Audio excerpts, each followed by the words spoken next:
Para bapak, para ibu dan saudara-saudara yang dikasihi Tuhan, selamat malam semuanya. Shalom. Puji Tuhan. Marilah kita senantiasa mengucap syukur kepada Tuhan atas anugerah-Nya, atas kasih setia-Nya yang tidak pernah berubah kepada kita semua. Terbukti pada saat ini kita masih diberi waktu dan kesempatan untuk mengadakan kebaktian tengah minggu pada hari ini, Kamis 23 Juli 2020, dengan keadaan selamat dan sehat. Meskipun kita masih belum bisa bersekutu di rumah Tuhan, kita masih tetap mengadakan kebaktian dari rumah kita masing-masing, tetapi tidak mengurangi cinta kasih Tuhan kepada kita, juga cinta kasih kita kepada Tuhan. Para bapak, para ibu dan saudara yang dikasihi Tuhan, marilah kita awali kebaktian pada malam hari ini dengan menaikkan pujian, Bapa, ku datang padamu.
Bapak-bapak, ibu-ibu dan saudara-saudara yang dikasihi Tuhan, sebelum kita lanjutkan kebaktian pada malam hari ini, kita akan serahkan kepada Tuhan di dalam doa pembukaan yang akan dipimpin oleh Ibu Eli Nixon.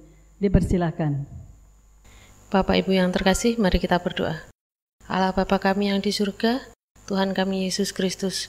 Bapa, terima kasih Tuhan, Engkau telah memberkati kami dalam kehidupan kami sepanjang hari dari pagi hingga sore hari ini Tuhan. Bapa yang Maha Kudus, pada saat ini Tuhan, kami anak-anak-Mu bersekutu dalam kebaktian tengah minggu. Kiranya Tuhan, Engkau yang menjaga kami, memberkati kami, serta melindungi kami.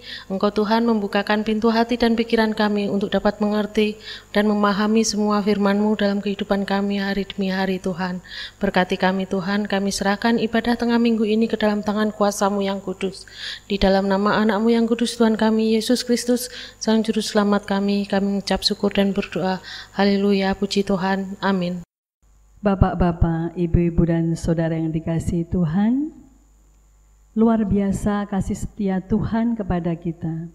Kita diperkenankan bersekutu, kita diperkenankan memuji dan memuliakan namanya.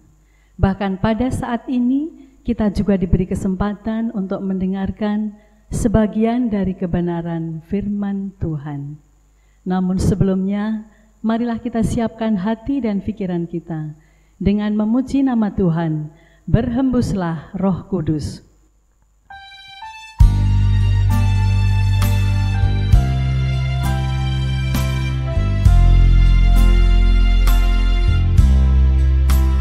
Berhembuslah Roh Kudus di tempat ini.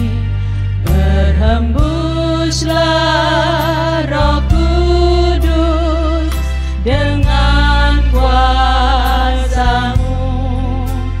Pulihkanlah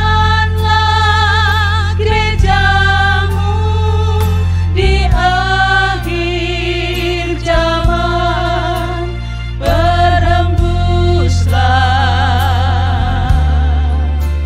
Berhembuslah sekarang.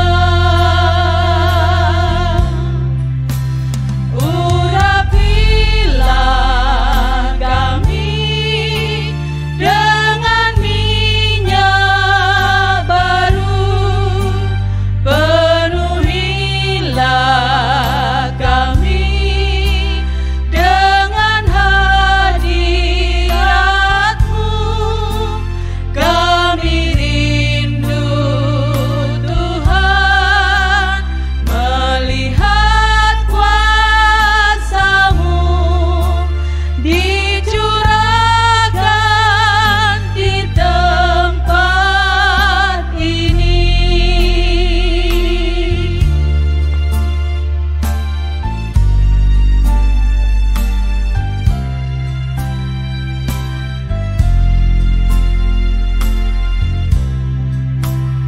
Berhembuslah Roh Kudus di tempat ini. Berhembuslah Roh Kudus dengan kuasa-Mu. Pulihkanlah gereja-Mu di akhir zaman. Berhembuslah, berhembuslah sekarang.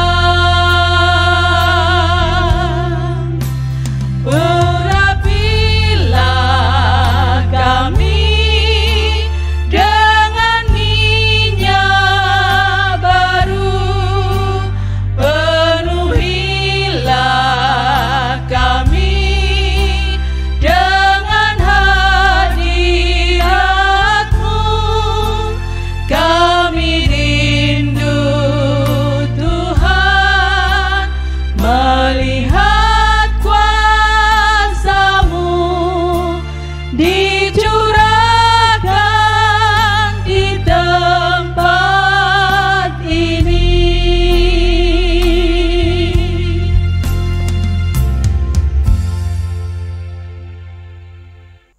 Para bapak, para ibu dan saudara yang dikasihi Tuhan, kita akan bersama-sama mendengarkan firman Tuhan yang akan disampaikan oleh Bapak Pendeta Danang Kristiawan. Kepada beliau Bapak Danang Kristiawan dipersilakan.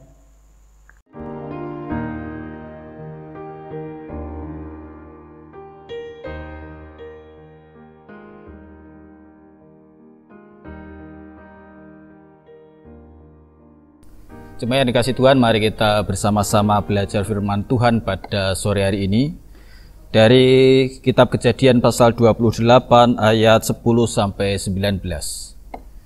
Kejadian pasal 28 ayat 10 sampai 19, mari kita baca.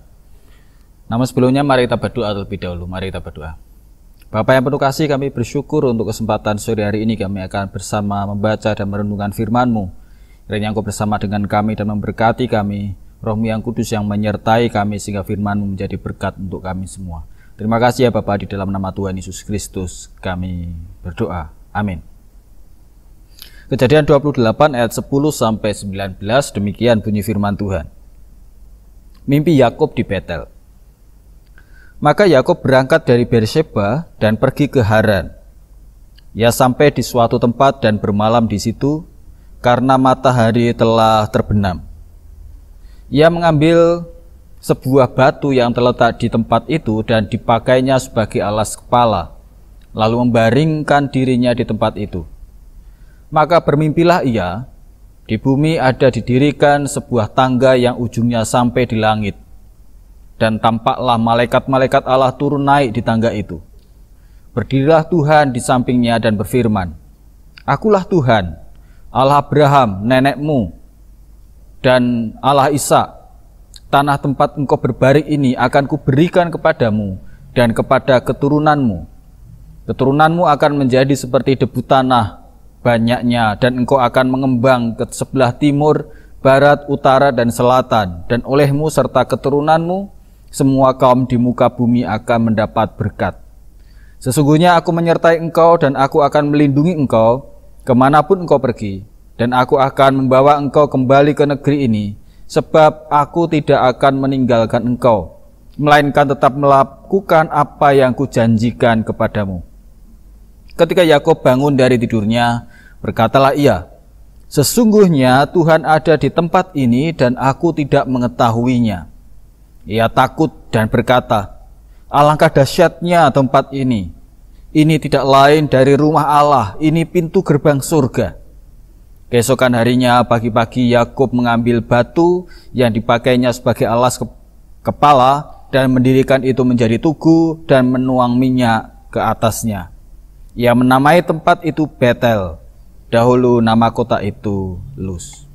Demikianlah bunyi firman Tuhan.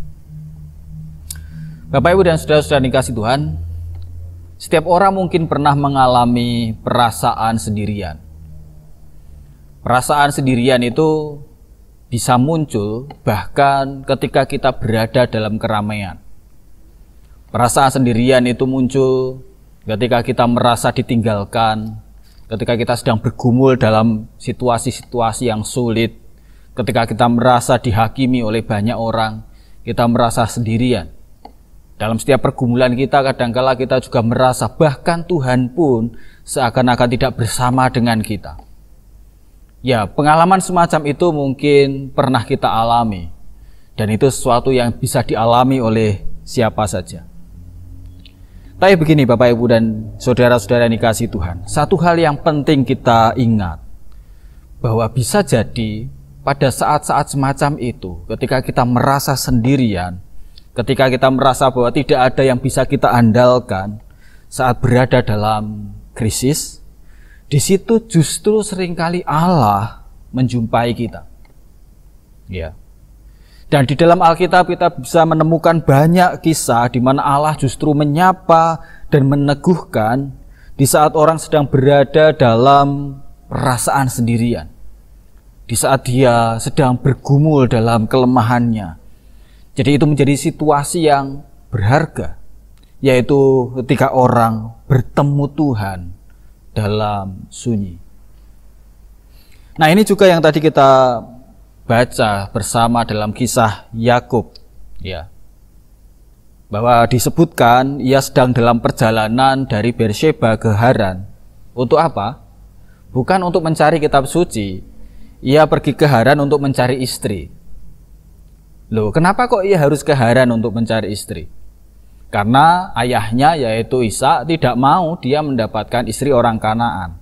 Makanya Ishak meminta Yakub untuk pergi ke Haran, ke rumah keluarga Ribkah untuk mendapatkan istri di sana. Dan yang menarik, Yakub menuruti itu, meskipun ia belum pernah ke Haran, meskipun ia pergi sendirian, dan Yakub pergi ke sana. Nah, ini yang menarik, perjalanan itu selalu beresiko. Perjalanan berarti berada di luar rumah, berada di luar zona aman. Ingat juga bahwa secara fisik Yakub beda sama Esau. Kalau Esau badannya lebih tegap, lebih kuat, tapi Yakub digambarkan memang lebih muda, lebih lemah juga. ia juga belum tahu sepenuhnya apa yang dia temukan di Haran. Tetapi dia tetap taat, dia berani untuk terus melangkah, meski sendirian. Nah, justru dalam kesendirian itu, dalam situasi yang sangat rentan, karena ia berada di luar rumah, dan pada sebuah malam dia menjumpai Tuhan. Dia dijumpai oleh Tuhan dan kemudian Tuhan memberikan peneguhan kepadanya. Jadi ini yang kita renungkan pada saat ini. Pengalaman kesendirian, kelemahan justru menjadi pengalaman mengalami peneguhan dari Tuhan. Ya. Jadi pada saat ini kita merenungkan satu tema yang juga diambil dari apa yang disampaikan Yakub di ayat yang ke-16 itu, yaitu bahwa Tuhan ada di sini, tetapi aku tidak mengetahuinya. Nah, setidaknya dalam kitab tadi yang kita baca ada 3 janji yang Tuhan nyatakan ketika ia menjumpai Yakub dalam mimpi, dan ini juga yang akan menjadi pelajaran untuk kita bersama. Yang pertama adalah janji bahwa Tuhan akan memberkati Yakub. Ini janji yang juga disampaikan Tuhan kepada Abraham maupun Ishak. Di dalam ayat yang ke-13 sampai 14 bahwa Yakub memiliki keturunan seperti debu tanah banyaknya, seperti bintang di langit. Dia akan mengembang ke timur, ke barat gitu ya. Jadi Tuhan akan memberkati Yakub dan keturunannya. Ini adalah janji yang meneguhkan Yakub. Yang kedua, Tuhan juga berjanji bahwa Tuhan akan menyertai Yakub. Di ayat yang ke-15. Yang ketiga, Tuhan juga berjanji bahwa Tuhan akan menjaga, akan melindungi Yakub. Itu disampaikan di ayat yang ke-15 juga. Nah, jadi Bapak Ibu yang dikasihi Tuhan, itulah yang kemudian mencerahkan Yakub, yang membuat ia kemudian menjadi tersadar bahwa ia tidak sendirian. Sehingga di ayat 16 ia mengatakan, sesungguhnya Tuhan ada di tempat ini dan aku tidak mengetahuinya. Inilah pengalaman yang mengubah Yakub dari kesendirian, dari ketidakpastian, dari kerapuhan seorang diri menjadi pengalaman bersama dengan Tuhan, pengalaman berjumpa dengan Tuhan yang meneguhkan, yang memberikan perlindungan, yang menyertai dan juga memberikan pengharapan. Nah, Bapak Ibu dan saudara-saudara dikasihi Tuhan, pengalaman Yakub ini kiranya menjadi cermin juga buat kita, yaitu bahwa hidup juga adalah sebuah proses pengembaraan. Hidup adalah sebuah perjalanan, dan dalam sebuah perjalanan pasti mengandung resiko yang harus dihadapi. Dalam perjalanan kadangkala kita tidak mengetahui sepenuhnya apa yang akan terjadi dalam kehidupan kita. Ada kalanya saat-saat sulit sedang kita hadapi yang kemudian membuat kita merasa sendirian, membuat kita ragu apakah kita akan terus melangkah ataukah kita kembali. Bahkan kadang-kala kita bingung apa yang harus kita lakukan. Nah, di saat kita berada dalam situasi semacam ini, ingatlah perkataan Yakub. Sesungguhnya Tuhan ada di sini, tetapi aku tidak tahu. Ia hadir.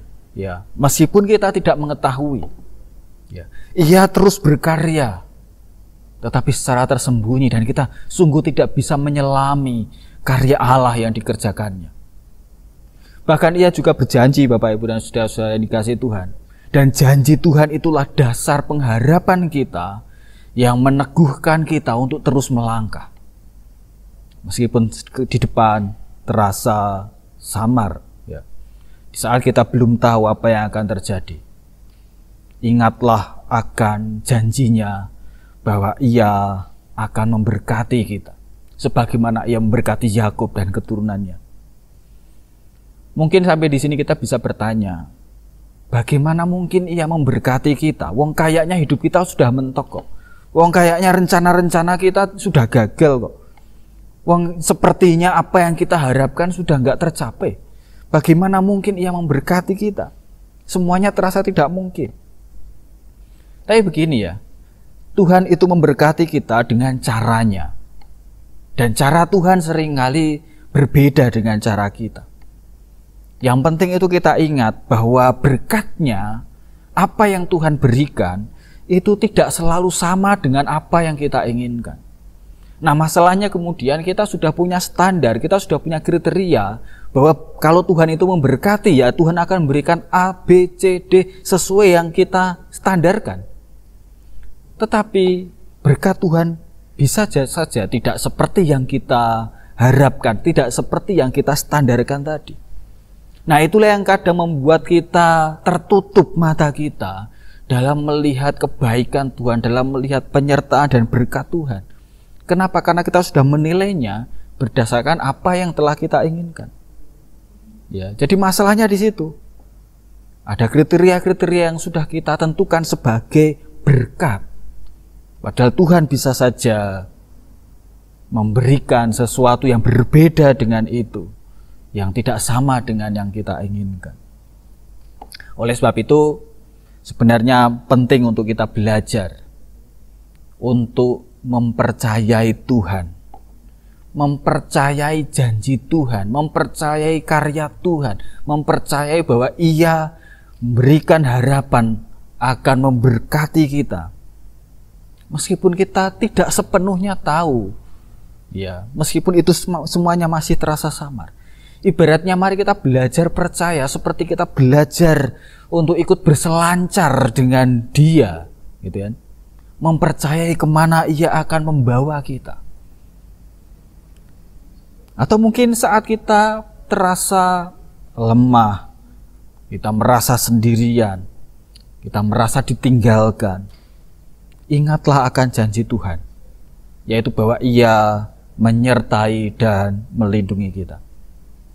Kiranya Roh Allah senantiasa hadir bersama dengan kita dan memampukan kita untuk merasakan kehadirannya meski kita tidak mengetahuinya.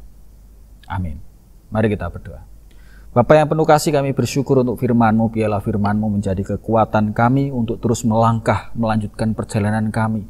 Meskipun kadang terasa samar, meskipun kami tidak tahu, tapi kami percaya bahwa Engkau ada di sini. Engkau bersama kami, Engkau memberikan janji berkat-Mu, dan Engkau melindungi kami. Biarlah ini meneguhkan kami dalam perjalanan hidup kami, ya Bapa. Dalam nama Tuhan Yesus kami berdoa. Amin. Bapak, Ibu, Saudara yang dikasihi Tuhan Yesus Kristus, kita akan bersama-sama menaikkan doa syafaat yang nanti akan dipimpin oleh Ibu Aris Pujiarti. Namun sebelumnya, kita akan menaikkan satu pujian, Allah Peduli.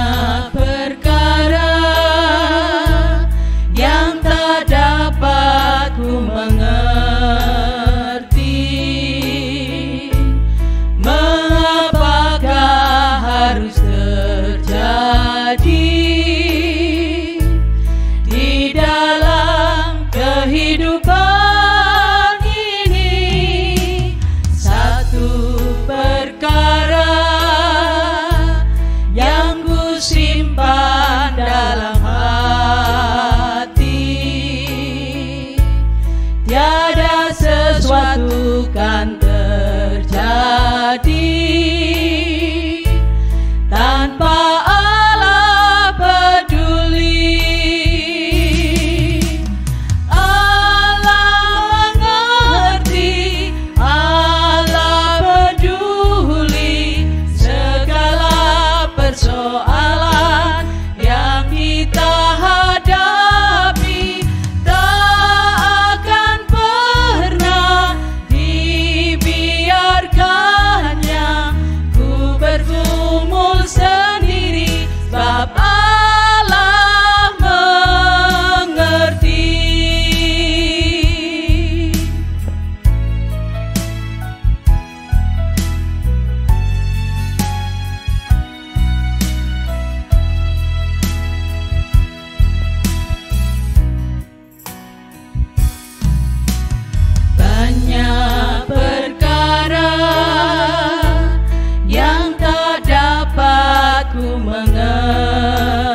Saudara yang dikasihi Tuhan, mari kita berdoa. Bapa kami yang di surga, terima kasih Tuhan atas penyertaan-Mu hingga pada hari ini. Terima kasih karena Engkau telah menyertai kami sepanjang hari ini dalam kami melakukan aktivitas hari lepas hari. Pada malam hari ini Tuhan, Engkau telah izinkan kami, anak-anak-Mu, untuk mendengarkan dan memuji memuliakan nama-Mu Tuhan. Biar meskipun secara online, tapi Tuhan, kiranya semua ini tidak mengurangi kedekatan kami kepadamu.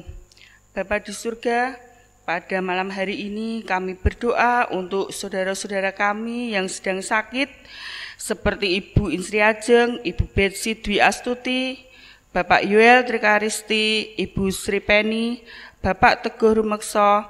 Ya Tuhan, biarlah Engkau beri kesembuhan kepada saudara-saudara kami ini. Engkau angkat sakit penyakitnya, Engkau beri kesembuhan. Biarlah Tuhan senantiasa menyertai kehidupan mereka. Demikian juga Tuhan, kami berdoa untuk saudara-saudara kami yang berkebutuhan khusus, seperti Ibu Tuminah Wartono, Ibu Sutini Kartikohedi, Bapak Jemi, Bapak Mariolan, Ibu Panija Harsonadi, Ibu Sriana Driatmoko, Ibu Suminiswardi, Ibu Sustiningsih, Ibu Sumanah, Ibu Subdirman, dan Ibu Radiman. Ya Tuhan, biarlah mereka dengan keterbatasannya Tuhan boleh semakin dekat kepadamu, sehingga dalam kehidupannya mereka beroleh sukacita. Bapa di surga, kami juga berdoa kepada para adioswa. Biarlah Tuhan sendiri yang senantiasa beri sukacita dalam kehidupannya.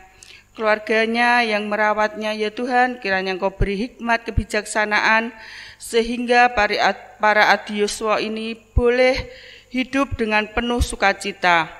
Bapa di surga, kami juga berdoa untuk keluarga kami masing-masing. Engkau yang tahu apa yang menjadi pergumulan dalam kehidupan kami masing-masing, baik masalah ekonomi, pendidikan anak-anak kami, maupun sosialisasi kami dengan lingkungan kami tinggal. Bapa, biarlah kami boleh menjadi terang dalam kehidupan kami Tuhan. Demikian juga dalam kami mendidik anak-anak kami, berikan hikmat, kebijaksanaan, dan kesabaran, sehingga anak-anak kami boleh menjadi anak-anak yang takut akan Engkau dan boleh menjadi anak-anak yang baik. Demikian juga kami berdoa untuk pendidikan anak-anak kami, baik dari PAUD, TK, SD, SMP, SMA, sampai dengan perguruan tinggi. Ya Tuhan, kiranya Engkau sendiri yang menyertai mereka, terlebih di masa pandemi seperti ini. Mereka harus belajar secara daring dari rumah. Biarlah Tuhan beri ketekunan dan selalu mereka boleh bersemangat meskipun belajar dari rumah. Bapa di surga, kami juga berdoa untuk bangsa dan negara kami, Indonesia, di tengah pandemi seperti ini Tuhan. Kiranya Tuhan boleh segera singkirkan wabah COVID dari bangsa kami. Demikian juga pemimpin kami, baik dari desa hingga pusat, Tuhan sendiri yang berikan hikmat kebijaksanaan dalam memimpin bangsa dan negara ini.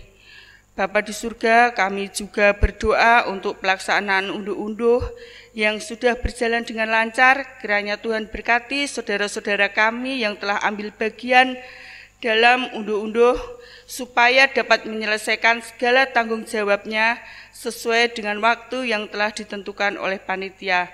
Demikian juga panitia yang mengelola dana yang diperoleh dari hasil unduh-unduh Tuhan, kiranya Engkau beri hikmat kebijaksanaan supaya dapat dipergunakan sesuai dengan kebutuhan.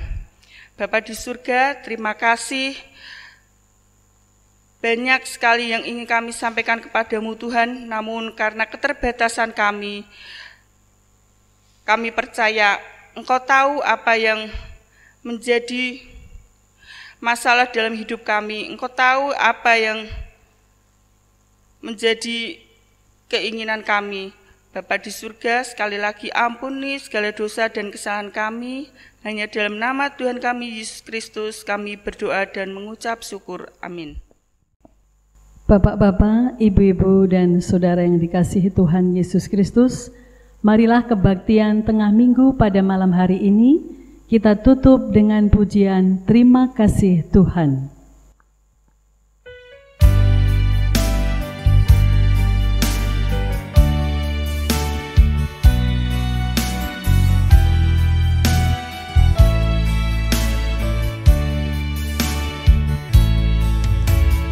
Kasih Tuhan untuk kasih setiamu yang ku alami dalam hidupku. Terima kasih Yesus untuk kebaikanmu sepanjang hidupku. Terima kasih Tuhan untuk kasih setiamu yang ku alami dalam hidupku. Terima kasih Yesus untuk kebaikanmu sepanjang hidupku.